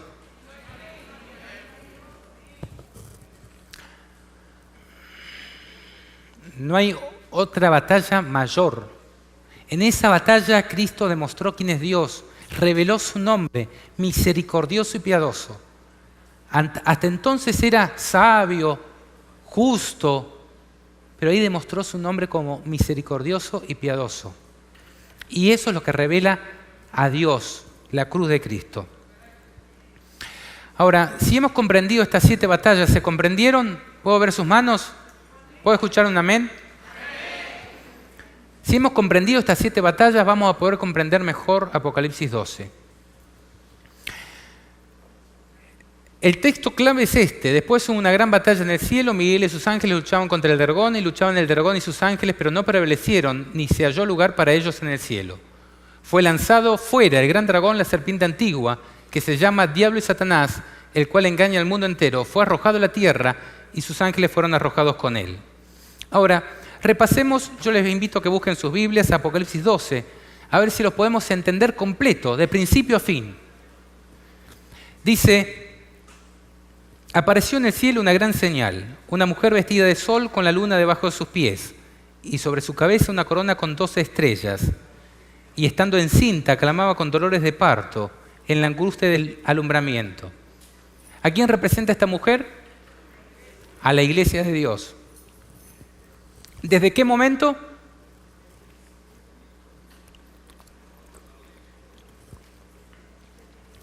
Dice, clamaba con dolores de parto. ¿Quién estaba por nacer? Cristo. Yo creo que es un poco después del Edén, que es justamente cuando está por nacer Cristo. Las profecías de la Biblia siempre parten de una época contemporánea al profeta y se extienden de ahí para adelante. Eso pasa en Daniel. Nosotros podemos ver que las profecías de Daniel 2 y 7 arrancan de un periodo, pero la profecía de Daniel 8 arranca, si no recuerdo, creo que es 8, arranca después, porque ya había pasado a Babilonia y vino Medo-Persia. Entonces, en los primeros 2 versículos se presenta a uno de los actores y el momento de la profecía. La iglesia de Dios, que está por tener a la simiente de la mujer, clamando con dolores de parto. Está por nacer Cristo. Y Nerón manda a matar a todos los niños. Miren si, Herodes, miren si será dolores de parto. También apareció otra señal en el cielo. He aquí un gran dragón escarlata que tenía 7 cabezas y 10 cuernos, y en sus cabezas 7 diademas. Y su cola arrastraba la tercera parte de las estrellas del cielo y las arrojó sobre la tierra. El dragón se paró frente a la mujer que estaba para dar a luz a fin de devorar a su hijo tan pronto como naciese. Acá se está presentando el otro actor. Está la iglesia con la simiente de la mujer que está por nacer y está el dragón que dice que lo identifica como el que arrastró la tercera parte de las estrellas del cielo y las arrojó sobre la tierra. ¿Cuándo? En un principio. Y el dragón se paró frente a la mujer que estaba para dar a luz. Entonces acá está el momento. Es la mujer estando para dar a luz, a fin de devorar a su hijo tan pronto como naciese. Y ella dio a luz un hijo varón, que regirá con vara de hierro todas las naciones, y su hijo fue arrebatado para Dios y su trono. O sea, nació Cristo, hizo su obra, y fue arrebatado, ascendió a los cielos. Fíjense qué rápido avanza la profecía. Dice, y la mujer huyó al desierto, donde tiene lugar preparado por Dios para que allí la sustenten por 1260 días.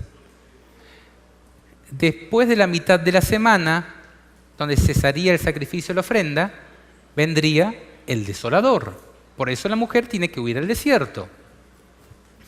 Ahora, fíjense que aquí la profecía avanza rápidamente, pero existe una continuidad temporal. Identifica a los actores, la iglesia, la simiente y el dragón. El momento está para dar a luz. Da a luz y es arrebatado. Y luego los 1260 días proféticos o años de persecución. Existe una continuidad, una linealidad en el desarrollo de la profecía. Y han pasado rápidamente, se han numerado casi al pasar algunos puntos de anclaje, tales como que se trata de un conflicto celestial, porque la mujer y el dragón aparecen en el cielo, con repercusiones terrenales, porque está por nacer la simiente de la mujer en la tierra. Que la profecía inicia o tiene un punto de inicio en los momentos donde está por nacer Cristo, que éste es arrebatado para reinar en el futuro y que luego la mujer, es decir, la iglesia, debía sufrir por 1260 días de persecución. ¿Cómo sigue? Y acá vamos llegando al punto central. Dice, después hubo una gran batalla en el cielo. Y el texto que hemos leído. ¿Después de qué? Bueno, si nos atendemos a la rigurosidad del texto y del contexto, hasta aquí sería después de los 1260 años. ¿Cuándo comenzó el juicio? 1844. ¿Cuándo terminaron los 1260 años? 1789. ¿Encaja? 1798, perdón. Entonces, después de los 1260 años, hubo una gran batalla en el cielo. La batalla por los muertos. El juicio de los muertos. ¿Se entiende? Ahora, no nos quedemos con esto solamente. Aunque hasta aquí no hay ningún indicio de interrupción en la visión. Y existe un conector de posterioridad. Dice, después hubo una batalla en el cielo. Si nosotros queremos aplicar este texto a otra batalla, tenemos que salirnos del contexto en el cual está escrita. Ahora, no nos quedemos solamente con esto, con esa palabra después. Sigamos leyendo el contexto posterior, a ver qué indica. Dice, después hubo una gran batalla en el cielo. Miguel y sus ángeles luchaban contra el dragón, y luchaban el dragón y sus ángeles, pero no prevalecieron, ni se halló ya lugar para ellos en el cielo. En el conflicto inicial, Satanás volvió al cielo. En el conflicto en Miguel y sus ángeles inicialmente, Satanás luego volvió a tener lugar acceso al cielo. Por lo tanto, acá no se estaría cumpliendo. Dice, ni se halló ya lugar para ellos en el cielo. Y fue lanzado fuera el gran dragón, la serpiente antigua, que se llama Diablo y Satanás, el cual engaña al mundo entero. Fue arrojado a la tierra y sus ángeles fueron arrojados con él.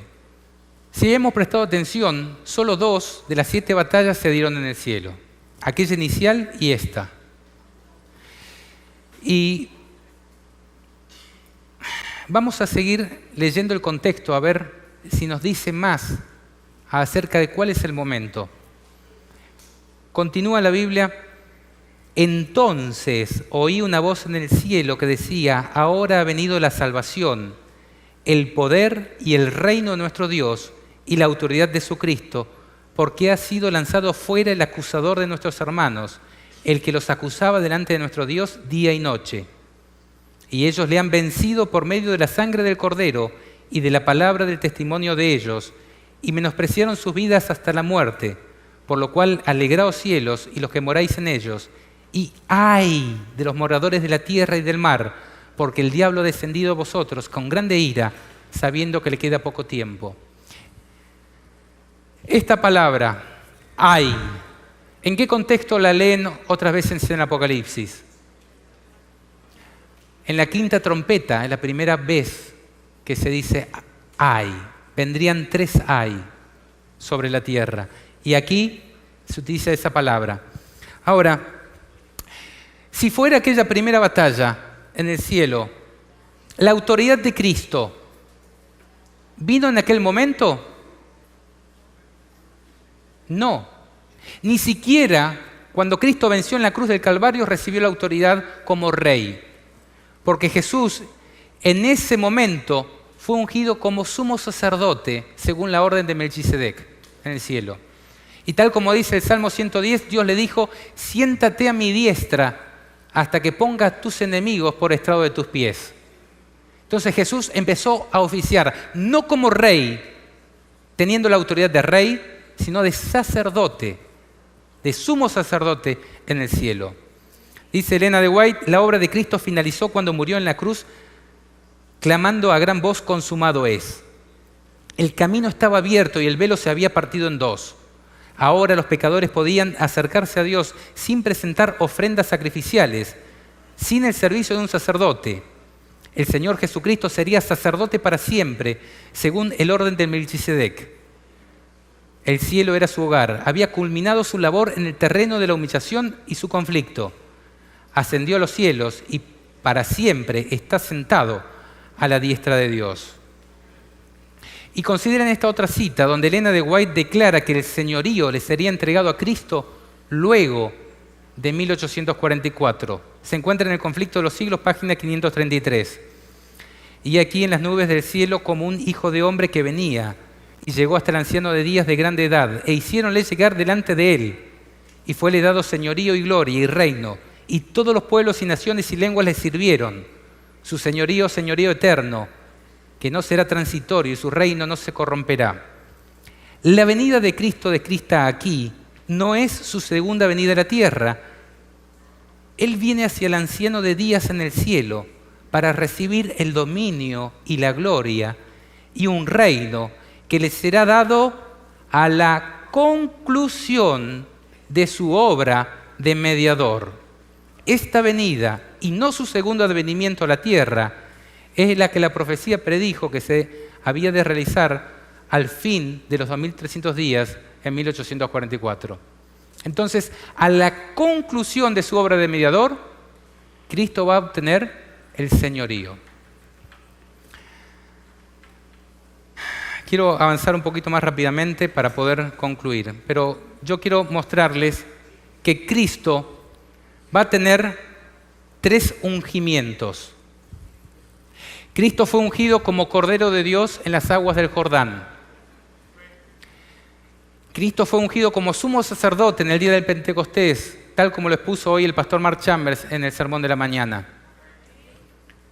Y Cristo va a ser ungido como Rey de Reyes luego del juicio de los muertos, entiendo yo. Dice: entonces oí una voz en el cielo que decía: ahora ha venido la salvación, el poder y el reino de nuestro Dios y la autoridad de su Cristo. ¿Luego de qué? De que fuera expulsado el diablo. Según yo entiendo, después de que termine el juicio de los muertos, donde ya no se halle lugar para el diablo en el cielo. Ahora, ¿será que Cristo se va a vestir de sus ropas reales en ese momento, cuando sea ungido como rey? Vamos a ver que el acto de toma de poder de Dios, de Cristo, la asunción de poder por parte de Cristo también va a estar dividida en 3 etapas. A Dios le encanta el número 7 y el número 3. Va a ser ungido como rey luego del juicio de los muertos, en eso que estamos estudiando. Pero ahí no va a terminar el tiempo de gracia. Ahí es donde se va a producir el derramamiento del Espíritu Santo para la última gran batalla por la adoración de los hombres, el juicio de los vivos. Cristo se va a vestir de ropas reales cuando acabe el tiempo de gracia. Pero ¿será que Cristo va a ser coronado en ese momento? No. Cristo recién va a ser coronado como Rey de Reyes y Señor de Señores luego del milenio, cuando retorne a la tierra junto con todos los salvos y el diablo tenga que reconocer su justicia. Recién ahí se va a producir el acto de coronación de Cristo ante el universo celestial, en la tierra.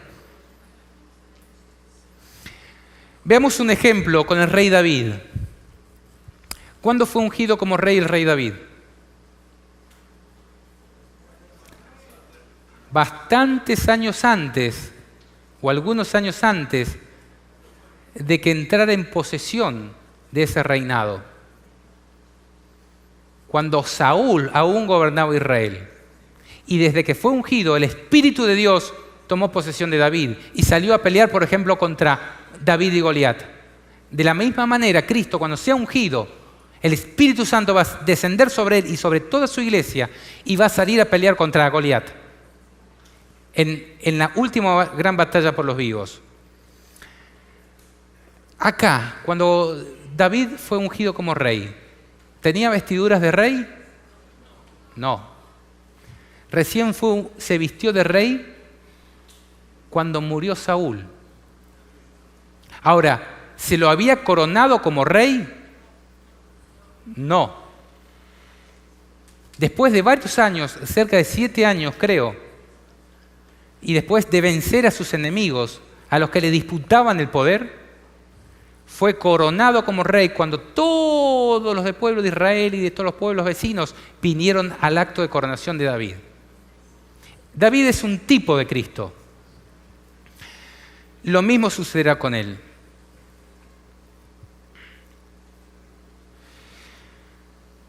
Ahora, sigamos analizando el contexto, a ver si esto es congruente. Dice, y cuando el dragón vio que había sido arrojado a la tierra, persiguió a la mujer que había dado a luz al hijo varón. Nosotros como adventistas del séptimo día, sabemos que la bestia, ¿cuántas veces va a perseguir a la iglesia? 2 veces. En la Edad Media la persiguió y cuando vuelva a resurgir del abismo, la Biblia dice, la bestia que has visto era y no es, y está para subir del abismo e ir a perdición. Y los moradores de la tierra, aquellos cuyos nombres no están escritos desde la fundación del mundo en el libro de la vida, se asombrarán viendo la bestia que era, no es y será. Entonces yo entiendo de que cuando el diablo sea arrojado nuevamente a la tierra, cuando se le cierre el poder de seguir acusando a los hijos de Dios en el cielo, retornará con gran poder nuevamente para perseguir a la mujer. Y mientras se produce la abominación desoladora y la persecución de los hijos de Dios, Dios va a estar derramando su espíritu al mismo tiempo sobre su iglesia. Y ahí se va a producir el conflicto por los vivos. Continúa el texto, y se le dieron a la mujer 2 alas de gran águila para que volase delante de la serpiente al desierto, a su lugar, donde es sustentada por 1 tiempo, 2 tiempos y la mitad de 1 tiempo. Acá cuando dice a su lugar, y hay otras traducciones que dice para que volviese al desierto, está dando la idea de que no es su primera huida al desierto, está volviendo a un lugar que ya conoce, a su lugar, al desierto, porque se trata de la segunda persecución del diablo sobre su iglesia. En periodo de tiempo es el mismo, en uno simbólico y en otro literal. Pero los tiempos y la mitad de 1 tiempo, de Daniel 7:25, por ejemplo, tienen una doble aplicación, en mi entendimiento, para los 1260 años de persecución, como cuando vuelva a perseguir a la mujer luego del juicio de los muertos y se esté desarrollando la disputa por los vivos. 3 años y medio de prueba, así como Cristo tuvo, va a tener la iglesia de Dios en el tiempo del fin. Si ustedes ven en toda la historia, tiempos y la mitad de 1 tiempo anuncian tiempos de angustia y de prueba. Chequen en sus Biblias. Ahora, ¿qué va a pasar en ese entonces? Yo quiero que ustedes puedan comprender esto, porque esto es el sustento teórico de mucha información que hay alrededor de tiempos y la mitad de 1 tiempo. Dice, y la serpiente arrojó de su boca tras la mujer agua como un río, para que fuese arrastrada por el río.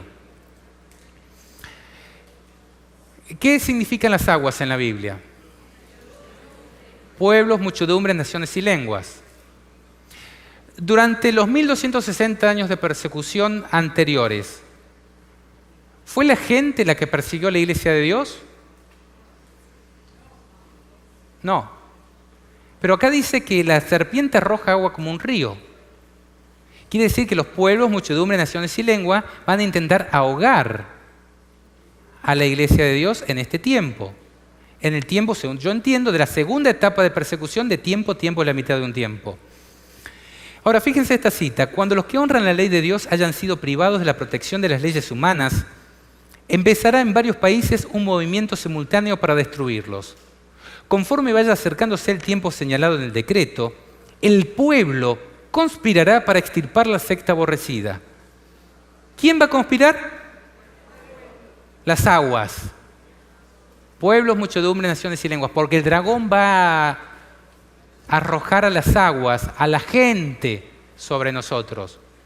Principalmente a los que se decían nuestros hermanos. Se convendrá en dar una noche el golpe decisivo que reducirá completamente al silencio la voz disidente y reprensora. Suenan, ¿no?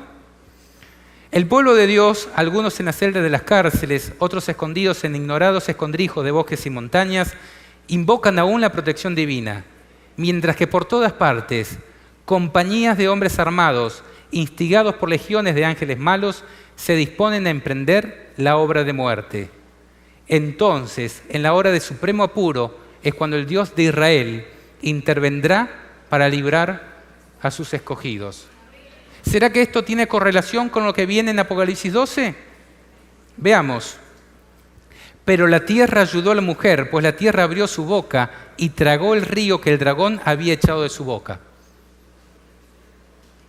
La tierra en este caso está simbolizando la obra de Dios de neutralizar lo que hace el diablo de arrojar a la gente en contra nuestra. Si las aguas representan a los pueblos, muchedumbres, naciones y lenguas que sostienen el poder del papado, el secamiento de las aguas simboliza el momento en que el papado pierde el poder sobre estos pueblos, muchedumbres, naciones y lenguas. ¿Y saben cuándo va a suceder esto? Cuando se ha derramado la quinta y la sexta plaga. El quinto ángel derramó su copa sobre el trono de la bestia y su reino se cubrió de tinieblas. Y mordían de dolor sus lenguas y blasfemaron contra el Dios del cielo por sus dolores y por sus úlceras, y no se arrepintieron de sus obras. El sexto ángel derramó su copa sobre el gran río Éufrates, y el agua de éste se secó, para que estuviese preparado el camino a los reyes del oriente. Cuando cae la quinta plaga, ¿qué dice que sucede? Caen tinieblas ¿sobre dónde? Sobre el trono de la bestia. Todos los hombres en el mundo ven que están cayendo tinieblas y plagas, dice que se muerden las lenguas de dolor sobre la bestia y sus representantes. Y viendo que las plagas están cayendo sobre la tierra y que se señala cuál es el culpable por parte del cielo, dice que la sexta plaga seca el agua del río Éufrates para que esté preparado el camino para los reyes del oriente. ¿Quiénes son los reyes? Los verdaderos reyes del oriente. Dios Padre y Dios Hijo. Excelente. ¿Por qué se va a preparar el camino para los reyes del oriente? Nosotros en la historia de Babilonia encontramos el tipo de esto. Dice que los reyes del oriente, Ciro y Darío, representando a Dios Padre y a Dios Hijo, desviaron el lecho del río Éufrates y secaron el río que nutría el poder de Babilonia e ingresaron por ahí. Y en una noche se terminó el poder de Babilonia. Lo mismo va a suceder en este caso.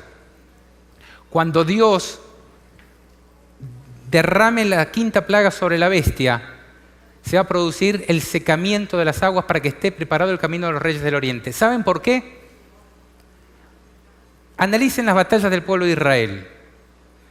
Cuando Dios quería luchar con sus enemigos, los confundía y arrojaba tinieblas para que se maten entre ellos.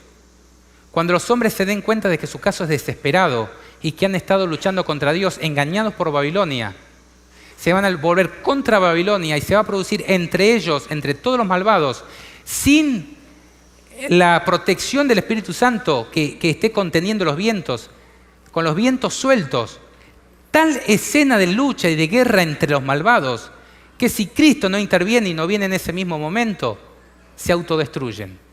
Por eso está preparado el camino. Porque si Dios no obra en ese momento, se matan todos unos a otros. Bueno, esto Elena de White también habla específicamente sobre esto. Dice, multitudes de hombres perversos, profiriendo gritos de triunfo, burlas e imprecaciones, están a punto de arrojarse sobre su presa, cuando de pronto densas tinieblas, más sombrías que la oscuridad de la noche, caen sobre la tierra. La quinta plaga. Luego un arco iris que refleja la gloria del trono de Dios se extiende de un lado al otro del cielo y parece envolver a todos los grupos en oración. Las multitudes, las aguas, encolerizadas, se sienten contenidas en el acto. Sus gritos de burla expiran en sus labios, olvidan el objeto de su ira sanguinaria, con terribles presentimientos contemplan el símbolo de la alianza divina y ansían ser amparadas de su deslumbradora claridad. Ahora, ¿qué va a pasar cuando el diablo pierda poder sobre las aguas? Bueno, la sexta plaga lo anticipa, dice, y vi salir de la boca del dragón, de la boca de la bestia y de la boca del falso profeta, 3 espíritus inmundos a manera de ranas, pues son espíritus de demonios que hacen señales y van a los reyes de la tierra en todo el mundo para reunirlos a la batalla de aquel gran día del Dios Todopoderoso. Cuando el diablo pierda su poder sobre la gente, va a ir a los reyes de la tierra para congregarlos a dar batalla armada contra el Dios del cielo que viene en las nubes. Y esa batalla es la que se conoce como el Armagedón, donde el diablo, junto con los poderes militares de la tierra, intenta luchar contra Dios y sus escogidos. Dice Apocalipsis 12:17, y este es el último versículo, entonces el dragón se llenó de ira contra la mujer y se fue a hacer guerra contra el resto de la descendencia de ella, los que guardan los mandamientos de Dios y tienen el testimonio de Jesús. Lo mismo que anticipa la sexta plaga, que los demonios van a los reyes de la tierra para congregarlos a la batalla, es lo que dice el último versículo de Apocalipsis 12:17. Dice que se va a hacer guerra contra Dios. Según lo que yo he expuesto hasta aquí y lo que yo entiendo, yo veo continuidad temporal en Apocalipsis 12, desde el comienzo hasta el fin. Comienza cuando Cristo está por nacer y termina con la gran batalla del Armagedón. Y no hay interrupción en el desarrollo de la profecía. Hay una continuidad temporal, tal como textualmente uno lo puede leer. Y eso tiene reflejo en la realidad y en todas las citas que hemos leído que apoyan esta interpretación. Quiero terminar este estudio con unos párrafos de Elena de White para que les quede en relación a qué tenemos que hacer. Dice ella, no es ahora tiempo para que el pueblo de Dios fije sus afectos o se haga tesoros en el mundo. No está lejano el tiempo en que, como los primeros discípulos, seremos obligados a buscar refugios en los lugares desolados y solitarios. Así como el sitio de Jerusalén por los ejércitos romanos fue la señal para que huyesen los cristianos de Judea, así la asunción de poder por parte de nuestra nación, los Estados Unidos, con el decreto que imponga el día de descanso papal, será para nosotros una amonestación. Entonces será tiempo de abandonar las grandes ciudades y prepararnos para abandonar a las menores en busca de hogares retraídos, en lugares apartados entre las montañas. Mientras se le mostraban a Juan las últimas grandes luchas de la iglesia con las potencias terrenales, también se le permitió contemplar la gran victoria final y la liberación de los fieles. Vio a la iglesia en conflicto mortífero con la bestia y su imagen, y la adoración de esa bestia impuesta bajo pena de muerte. Pero mirando más allá del humo y del estruendo de la batalla, hay una batalla por los vivos. Contempló a una hueste sobre el monte de Sión con el Cordero, llevando en vez de la marca de la bestia, el nombre de su Padre escrito en sus frentes. Y también vio a los que habían alcanzado la victoria de la bestia y de su imagen y de su señal, y el número de su nombre, estar sobre el mar de vidrio, teniendo las arpas de Dios y cantando el himno de Moisés y del Cordero. Estas lecciones son para nuestro beneficio. Necesitamos afirmar nuestra fe en Dios, porque está por sobrecogernos un tiempo que probará las almas de los hombres hasta el extremo. Sobre el monte de las Olivas, Cristo explicó los terribles juicios que habrían de preceder a su segunda venida. Oiréis de guerras y rumores de guerras, porque se levantará nación contra nación y reino contra reino, y habrá pestilencias y hambres y terremotos por los lugares, y todas estas cosas, principio de dolores. Aunque estas profecías se cumplieron parcialmente con la destrucción de Jerusalén, se aplican más directamente a los postreros días. Estamos en el mismo umbral de acontecimientos grandes y solemnes. La profecía se está cumpliendo rápidamente. El Señor está a la puerta. Pronto ha de empezar un periodo de interés abrumador para todos los vivientes. Repito, el Señor está a la puerta. Pronto ha de empezar un periodo de interés abrumador para todos los vivientes. Periodo, vivientes. Un periodo, yo entiendo, de 3 años y medio, de interés abrumador, porque es relacionado con la abominación desoladora, que tiene que ver con los vivientes. Las controversias pasadas han de revivir y surgirán otras nuevas. Nadie sueña siquiera en las escenas que han de producirse en nuestro mundo. En el gran conflicto final, Satanás empleará la misma táctica, manifestará el mismo espíritu y trabajará con el mismo fin que en todas las edades pasadas. Lo que ha sido, volverá a ser, con la circunstancia agravante de que la lucha venidera será señalada por una intensidad terrible, cual el mundo no la vio jamás. Las seducciones de Satanás serán más sutiles, sus ataques más resueltos. Si fuera posible, engañaría a los escogidos mismos. Acá está diciendo que todo lo que ha sido, volverá a ser, con la circunstancia agravante de que será marcada por una intensidad terrible. Los 1260 años de persecución volverán a ser con una intensidad terrible, yo entiendo, en 3 años y medio, en tiempo y la mitad de un tiempo, en el tiempo final. Les voy a leer, por último, la conclusión de lo que yo entiendo. Los relatos que Dios ha registrado de lo que ha ocurrido en el pasado, el Génesis, señala el Apocalipsis, han sido dados tal como profecías para nuestras vidas, para nuestros días. Lo que sucedió con Esther y Mardoqueo fue algo que sucedió, pero fue registrado como una profecía para lo que sucederá en nuestros días. En este estudio hemos visto algo de cómo esto es una realidad. Lo que ocurrió con la primera generación nos señala lo que ocurrirá con la última. Lo que ocurrió con la primera resurrección de un justo nos señala lo que ocurrirá con todos los muertos que resucitarán en el Señor. Que Dios nos guarde de la hora de prueba que va a venir sobre el mundo entero. Nos es necesario hacer las obras del que nos envió, entre tanto dure el día. La noche viene cuando nadie podrá trabajar. Entre tanto estemos en el mundo, seamos la luz del mundo. Porque la oportunidad está pasando. ¿Y vos? ¿Qué estás haciendo?